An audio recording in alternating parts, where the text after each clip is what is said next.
नमस्ते मित्रों, welcome back to TDS academy. Welcome back to our channel. Welcome back to your beloved channel. So आज हम लोग आ गए हैं मॉक टेस्ट 3 का क्वेश्चन पेपर आप लोगों के सामने डिस्क्लोज करने के लिए। सो जैसे कि आप लोगों को पता है, अगर नहीं पता है तो चैनल में जाके देख लीजिए। Mock test 1 and mock test 2 are already out. Links आप लोगों को डिस्क्रिप्शन में भी मिल जाएगा, आप लोग जरूर अटेम्प्ट कीजिए। और जिसने ऑलरेडी अटेम्प्ट कर चुका है और जिसका अच्छा गया है तो फिर मॉक टेस्ट 3 दीजिए, अच्छे से पढ़िए। सिलेबस तो आप लोगों को पिछले वीडियो में पता चल ही गया है, पढ़ के आए हैं आप लोग शायद। तो अच्छे से मॉक टेस्ट दीजिए आज। और जिन लोगों का mock test 1 and mock test 2 अच्छा नहीं गया, तो आप लोग ट्राई कीजिए फिर से। Mock test 1 and mock test 2 आप लोग दे ही सकते हैं, फिर से कीजिए। आप लोग जिसमें सॉल्व किया है उस कॉपी को अलग कर दीजिए, दूसरा कॉपी ले आइए, दूसरा कॉपी में mock test 1 and mock test 2 फिर से दीजिए। इंप्रूव करने का कोशिश कीजिए, क्योंकि हार्डवर्क एंड डेडिकेशन आप लोगों को करना ही पड़ेगा, इंप्रूवमेंट करना ही पड़ेगा। Let's start with mock test 3। उसके पहले मैं बहुत ही इंपॉर्टेंट पॉइंट्स बताना चाहूंगा कि हमेशा याद रखिएगा, कॉम्पिटिटिव एग्जाम देना है आप लोगों को, सो time management is very important.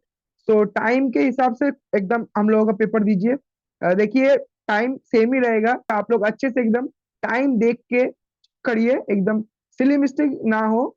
और फिर और एक इम्पोर्टेंट रूल हम लोगों का जो मैं फिर से दोहराना चाहूंगा, दैट्स एक पेन और एक पेपर लेके बैठिए। सॉरी, एक पेन और एक कॉपी लेके बैठिए। तो उसमें आप लोग पहले क्वेश्चंस नोट डाउन कर लीजिए, फिर सोल्यूशन कीजिए, मतलब खुद से अटेम्प्ट कीजिए।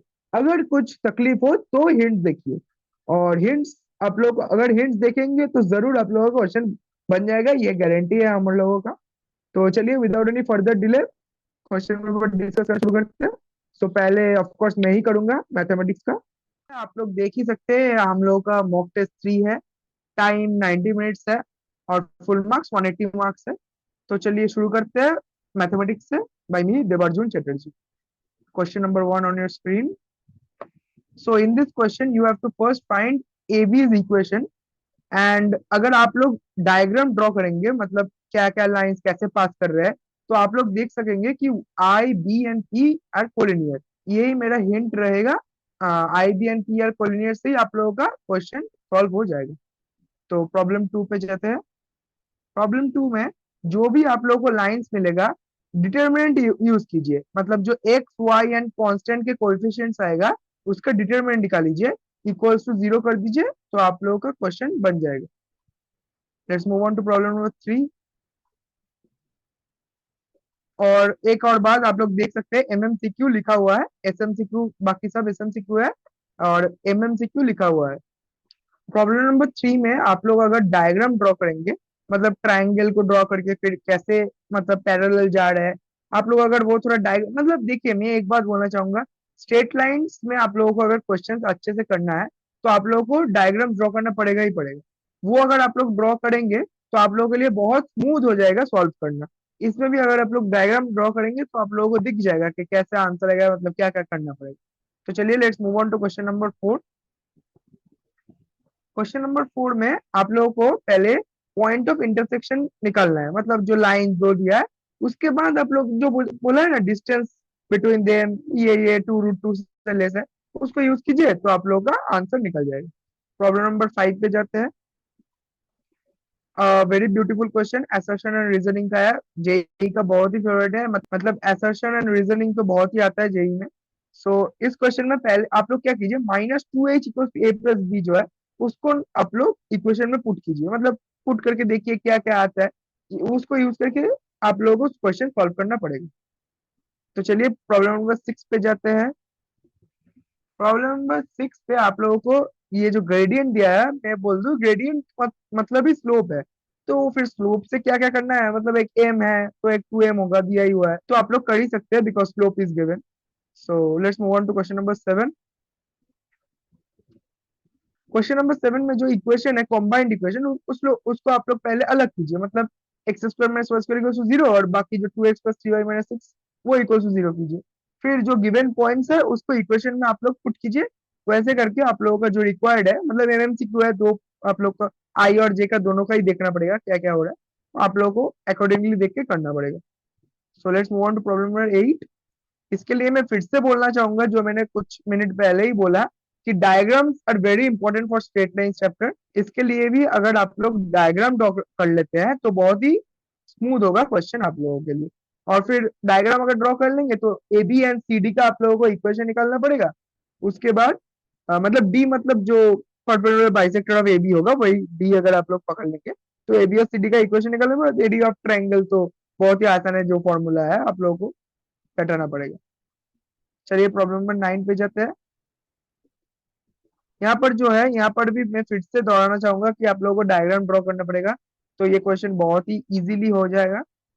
जो गिवन इक्वेशन है आप लोग उसको सॉल्व कीजिए। उसके बाद आप लोग अगर डायग्राम ड्रॉ करेंगे तो अकॉर्डिंगली जो भी ए बी सी डी दिया है आप लोग उसके साथ मैच करके कर सकेंगे। प्रॉब्लम नंबर 10 पे जाते हैं। ये ये तो बहुत ही एक इजी क्वेश्चन है। इसको अगर एक आप लोग डायग्राम ड्रॉ करेंगे, इसका डायग्राम भी बहुत ही इजी, कुछ नहीं लगेगा। देखिए X plus Y equal to two दिया है, मतलब मॉड दिया है तो X plus Y equal to plus minus two होगा।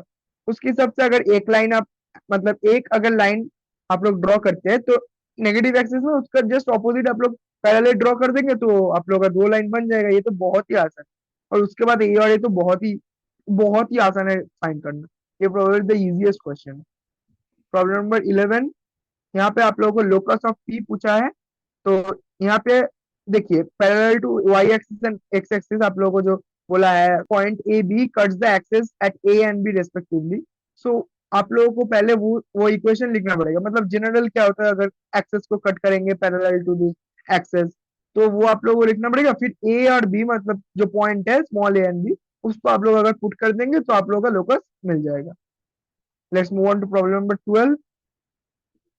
फिर से कॉम्बाइंड इक्वेशन है, मैं वही रिकमेंड करूंगा कि आप लोग इसको मतलब डिवाइड कर दीजिए, मतलब डिवाइड मतलब अलग अलग कर दीजिए। उसके बाद देखिए y इक्वल टू वन आएगा तो कोऑर्डिनेट एक्सेस का मतलब जो इंटरसेप्ट कट करेगा तो वन ही आएगा। उसके हिसाब से आप लोगों को करना पड़ेगा। सेंट्रोइड पूछा है, बहुत ही इजी है। तो चलिए move on to next question. Problem number 13 पे मैं आप लोगों को एक अच्छा हिंट देना चाहूंगा। ये जो दो लाइंस मिलेगा आप लोगों को, मतलब एक तो एबव एक्सेस होगा और एक बिलो एक्सेस होगा। तो उसके हिसाब से जो अगर मैं चलिए L1 एंड L2 में पकड़ लेता हूँ तो L1 के लिए आप लोगों को स्लोप निकालना पड़ेगा। जो मैं बोल देता हूँ कि वो tan ऑफ 135 माइनस 30 डिग्री एक होगा। और L2 जो आप लोग मतलब जैसे आप लोग लेंगे, एक tan ऑफ 135 माइनस 30 होगा, एक tan ऑफ 135 प्लस 30 होगा। उसके हिसाब से आप लोगों को करना पड़ेगा। Let's move on to problem 14। It's a good question. Locus of the middle point of A B पूछा है आप लोगों को। तो मतलब आप लोग अगर एक दो मतलब पॉइंट ले लीजिए। देखिए एक्स एक्सिस और वाई एक्सिस पे दिया हुआ है पॉइंट्स। तो क्या होगा, एक एच कॉमा जीरो होगा और एक जीरो कॉमा के। फिर आप लोग मिड पॉइंट्स निकाल लीजिए, उससे आप लोगों का आसानी से लोकस निकल जाए। और last question of our mock test paper 3 mathematics section. इसमें एक सब्जेक्टिव क्वेश्चन टाइप है। इसमें भी मैं रिकमेंड करूंगा कि आप लोग जरूर एक बार डायग्राम ड्रॉ कर लें। अगर ये दो लाइंस का आप लोग डायग्राम मतलब थोड़ा दिमाग लगा के, बहुत ही आसान है, मैं बोलना चाहूंगा पहले कि बहुत ही आसान है। आप लोग अगर थोड़ा दिमाग लगा के डायग्राम ड्रॉ कर लेते हैं तो आप लोगों के लिए बहुत ही आसान होगा। So that's all from my side. Let's call Srijit the my friend to discuss the physics paper for mock test 3। Thank so welcome guys. आप लोगों ने अब तक तो मैथ्स का पेपर देख ही चुका है। Now let's move on to physics and again. तो ये आप लोग का रहा वीक 3 का मॉक टेस्ट का पेपर फिजिक्स का। हम अभी चालू करने वाले हैं। Okay, so with this let's start physics. अच्छा, सो पहला question, now this is a very interesting question. इसमें थोड़ा दिमाग लगाना का जरूरी है, क्योंकि आपको पहले एक से एक बात बोल दूं कि in this very phase of physics की मैकेनिक्स जब से चालू होता है, mechanics is more intuitive and thoughtful than आप लोगों का अदर जो ब्रांचेस होता है, उससे ज्यादा इंट्यूटिव है आपका mechanics. So let's go into the first. इसमें क्या बोला है कि एक पार्टिकल ऊपर से, ये अगर आपका एक्सिस हो गया, एक पार्टिकल ऊपर से प्रोजेक्ट किया गया है वी नॉट से, और एक पार्टिकल इस ग्राउंड फ्रेम का नीचे से प्रोजेक्ट किया गया है वी नॉट, के वी नॉट से। So you have to be very simple है ये। आपको बस एक कॉन्सेप्ट याद होना चाहिए। पहले तो आपको बोला है पॉइंट ऑफ कोलिजन निकालने के लिए कि कोलाइड किया है, ये बोल दिया है that for which value of K will the two bodies collide. तो इसके लिए आप लोगों को क्या करना है, पहले तो आप लोगों को ये ध्यान देना है कि इस थीटा टू कौन से किसके साथ है।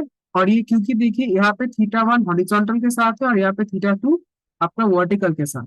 तो ये आपको ध्यान में रखते हुए और उसके साथ the relative motion between this two particles, अगर ये एक पार्टिकल हो गया और ये जो इस पार्टिकल का डायरेक्शन है, इन दोनों डायरेक्शन के बीच में इन लोग का जो रिलेटिव मोशन होगा, ठीक है।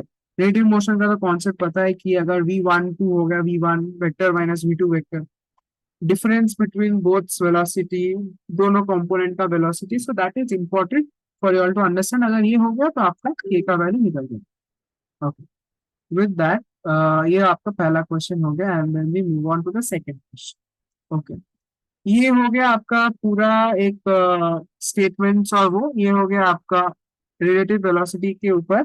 सो इसमें देखिए two particles are neither approaching nor receding away from each other that their relative velocity. तो ये हो गया आपका बेसिक रिलेटिव वेलोसिटी का आपका जो कॉन्सेप्ट होता है उसके ऊपर ये आप पढ़ के आपको समझ में आ जाएगा कि इसको कैसे करना है।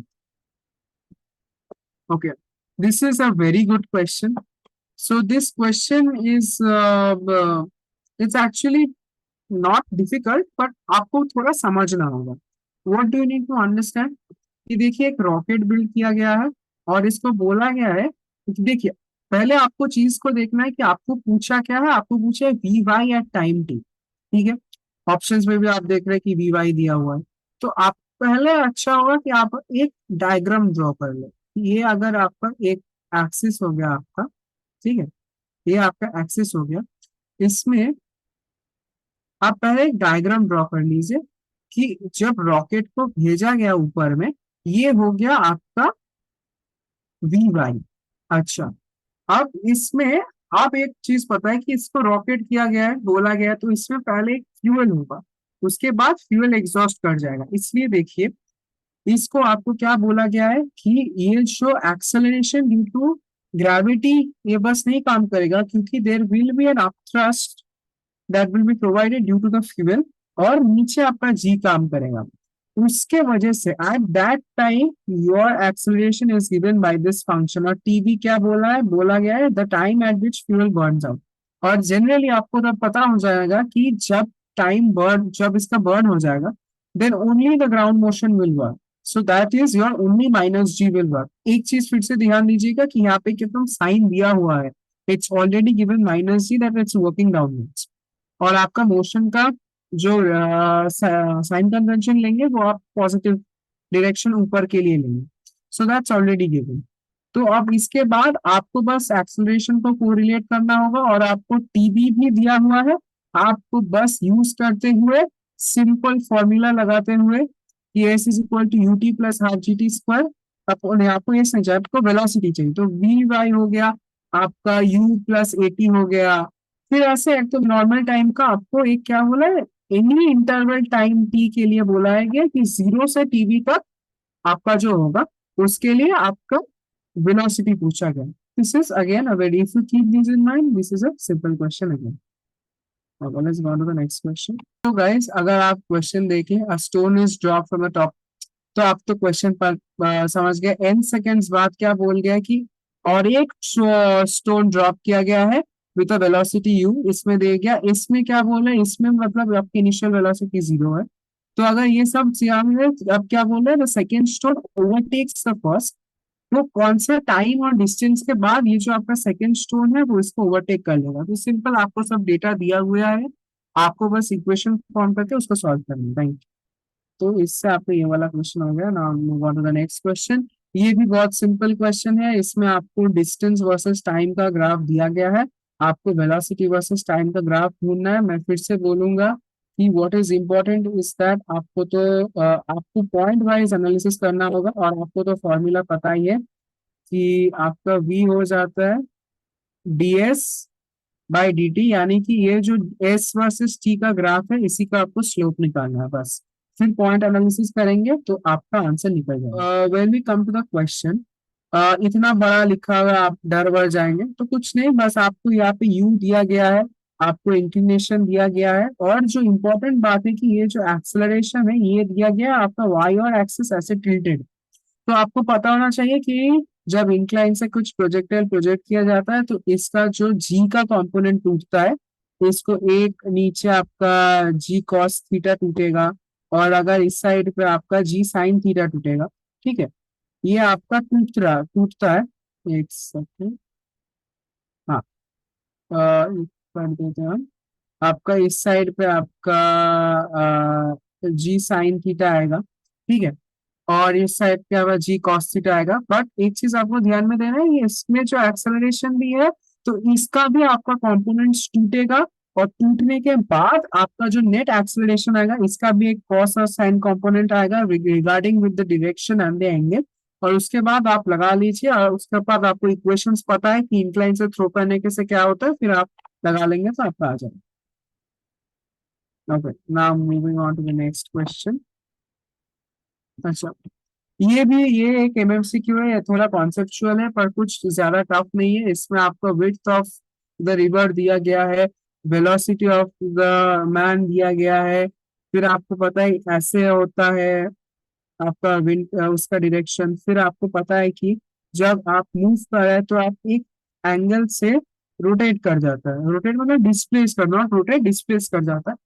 तो आपको इस और इसके अलोंग आपको टाइम वाइम निकालना है, तो वो ही दिया गया है, एक्स टाइम आपको दिया गया है, या फिर ये जो एक्स मिनिमम के लिए आपको क्या एंगल होना चाहिए इस वेलोसिटी और आपका वेक्टर्स में, बस इसी को फिर निकालना है। Simple standard question. हाँ, this is another question, good question, numerical type question है। इसके लिए भी आपको क्या करना चाहिए, आपको पहले तो रिलेटिव मोशन चाहिए, क्योंकि इसमें दो कैनन बॉल से दो साइड से निकल रहा है आपका, ये आपको इम्पोर्टेंट है रिलेटिव मोशन। और उसके बाद आपको वेलोसिटी वी नॉट, जिसका भी वी नॉट होना चाहिए for which just collide as they hit the ground. तो आपको हाइट लेंथ सब दिया जाएगा, आपको लिमिटिंग कंडीशन निकालना है यहाँ पे, तो this will also be easy. Okay, this is another good question. ठीक है, इसमें बस कुछ नहीं, आपको ये दिया गया है कि जब ये थीटा और फाई है गिवन, तब इसका मैक्सिमम हाइट एच है। तो फिर आपको बस ये थीटा अल्फा और फाई के बीच में और एच को यूज करते हुए एक रिलेशन बनाना है, और आपको पता है एच मैक्सिमम कब होता है एक प्रोजेक्टाइल के लिए, तो उसका फॉर्मूला लगाएंगे आप, निकलेंगे तो इसमें से कोई एक रिलेशन आपका आ जाएगा। Going on to the next question, this is a very important question. ये एक्चुअली में फ्लूइड डायनामिक्स का क्वेश्चन है, इसको आप नेवियर स्टोक्स इक्वेशन कहते हैं। But you can that concept that you use is basically of normal kinematics।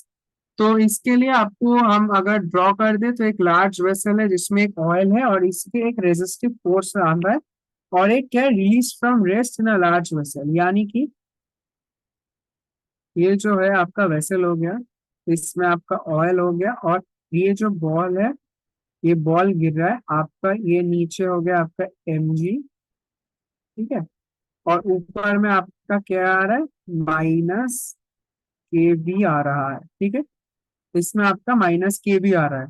तो इसके बाद आपका क्या होगा, यहाँ पे आपका माइनस के बी आ रहा है, तो आपको एक चीज समझना है कि आपको फिर से एक रिजल्टेंट फोर्स निकालना है।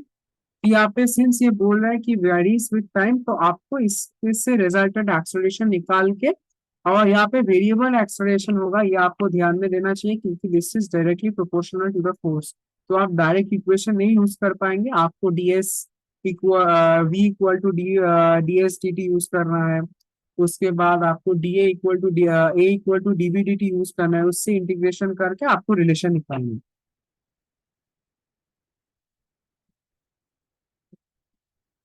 Now this is also based on the same, अगर आपको रिलेशन मिल गया तो आप पता हो जाएगा। अच्छा, टर्मिनल वेलोसिटी का अगर कॉन्सेप्ट आपको समझना होगा, तो वो है कि जब वो बॉडी गिर रहा है और उसका जो रेजिस्टिव फोर्स आ रहा है ऊपर में, तो उन दोनों जब इक्वल हो जाता है वो बॉडी एक कांस्टेंट वेलोसिटी से गिरेगा, अपना जो वेट है और आपका, क्योंकि वो इक्वल हो गया तो आपका एक्सेलरेशन कांस्टेंट आ रहा है, तो उसी वेट से गिरेगा, तब का जो वेलोसिटी उससे आपकी टर्मिनल वेलोसिटी कहते हैं।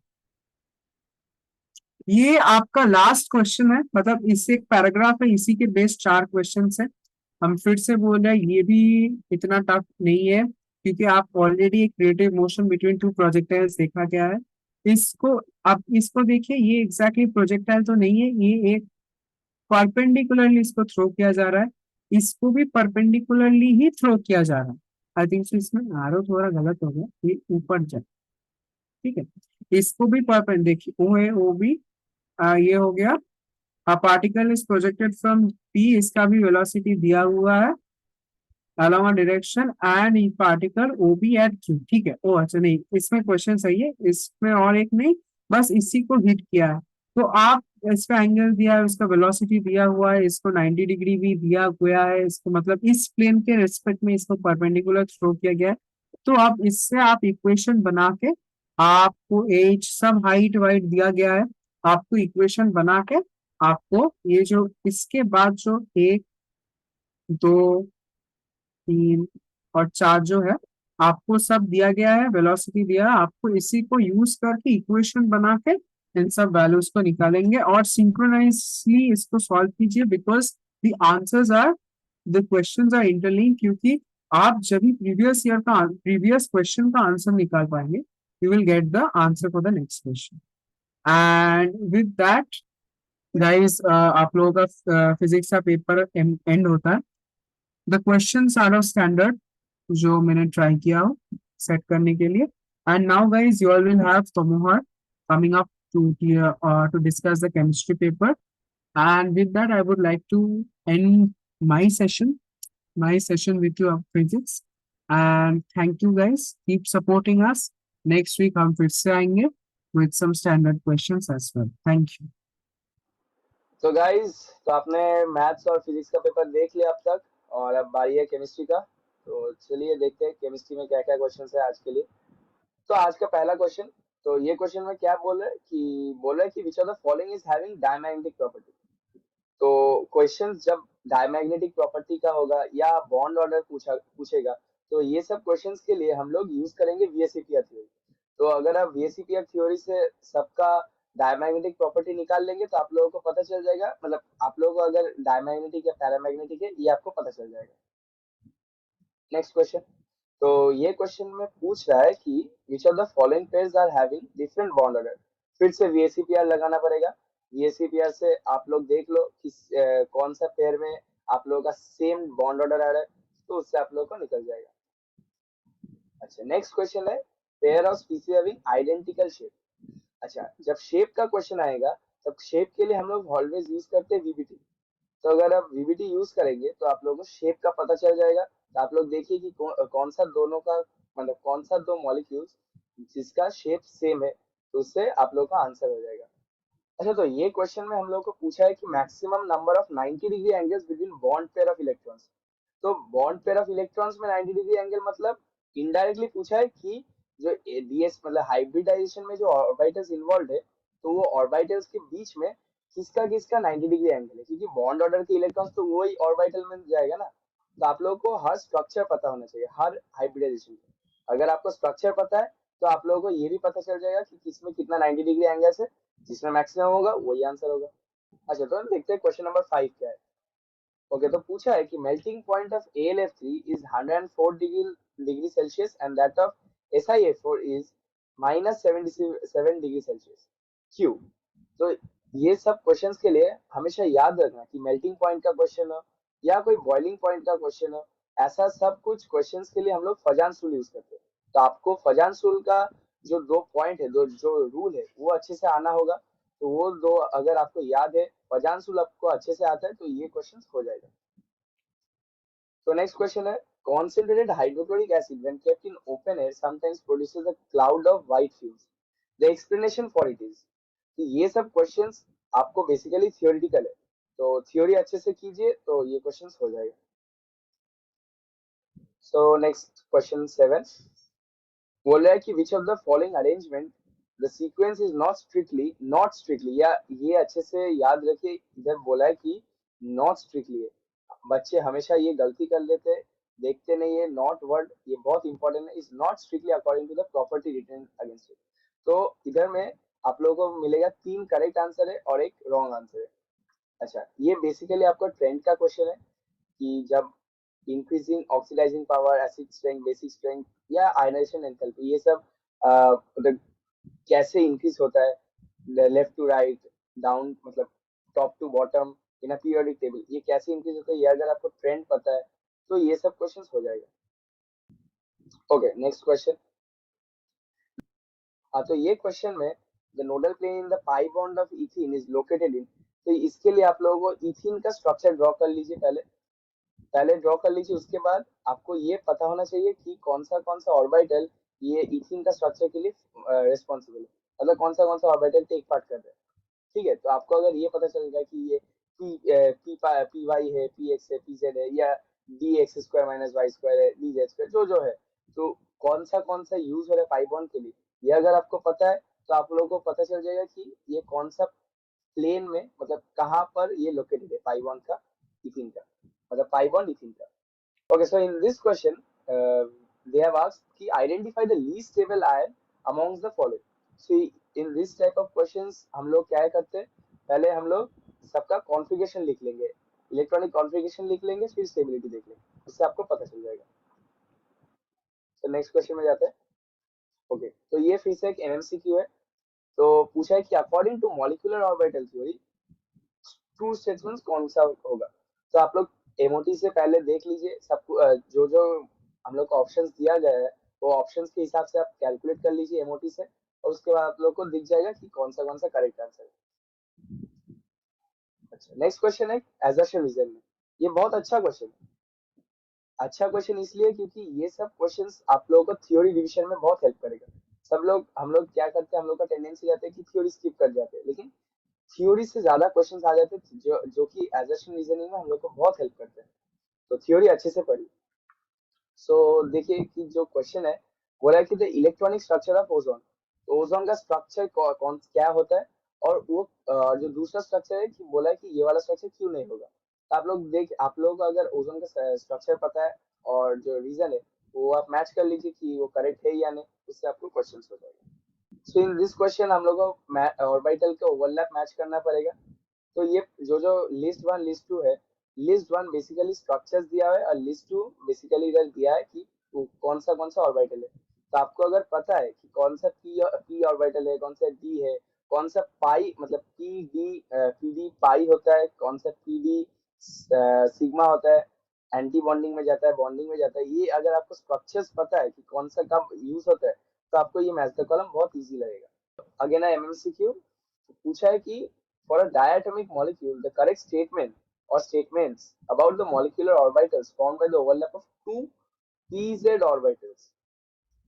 तो दो pz ऑर्बिटल अगर ओवरलैप करेगा तो उसका क्या क्या फॉर्मेशन हो सकता है, मतलब सिग्मा सिग्मा स्टार पाई पाई स्टार का क्या क्या फॉर्मेशन हो सकता है, ये आपको अच्छे से पता होना चाहिए। तो ये आपको पता होगा तो ये क्वेश्चन तो हो ही जाएगा।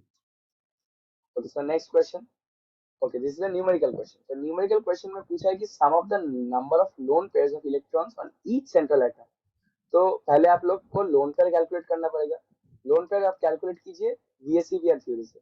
VSEPR थ्योरी से हर कंपाउंड का लोन पेयर कैलकुलेट कर लीजिए, जो सेंट्रल एटम में जो लोन पेयर है। उसके बाद सेंट्रल एटम का जो लोन पेयर होगा वो सबका सम कर लीजिए तो आंसर आ जाएगा। Okay, so last question for the day and for the mock test. तो ये क्वेश्चन में पूछा है कि अमंग द ट्राइएटॉमिक मॉलिक्यूल्स और ions the number of linear molecules. अच्छा, लीनियर मॉलिक्यूल्स के लिए मतलब हम लोग को फिर से स्ट्रक्चर पूछा है। तो स्ट्रक्चर के क्वेश्चन में मैंने पहले ही बोल दिया था कि वीवीटी यूज करेंगे। तो आप सब मॉलिक्यूल्स का हर एक का स्ट्रक्चर निकाल लीजिए, इवन उसका हाइब्रिडेशन निकाल लीजिए, क्योंकि हम लोग को लास्ट में पूछा है कि where the hybridization of the central atom does not have contribution from the D orbital. तो आप लोग को हाइब्रिडेशन भी पता होना है। तो आप लोग पहले स्ट्रक्चर हाइब्रिडेशन लिख लीजिए, उसके बाद देख लीजिए कि किसमें डी ऑर्बिटल आ रहा है और कौन सा लीनियर हो रहा है, उसके बाद आपका आंसर आ जाएगा। So thank you guys. तो मैं फिर से बुलाना चाहूंगा सुजीत को आज के वीडियो को कंक्लूड करने के लिए। Best of luck. So guys, आप लोगों ने अभी तक फिजिक्स, केमिस्ट्री, मैथ्स तीनों सब्जेक्ट का पेपर देख चुके हैं। So I would like you all to say कि thank you guys for supporting us, for seeing the video. And also at the end, I would like to say best of luck to all the people who would be giving the exam again.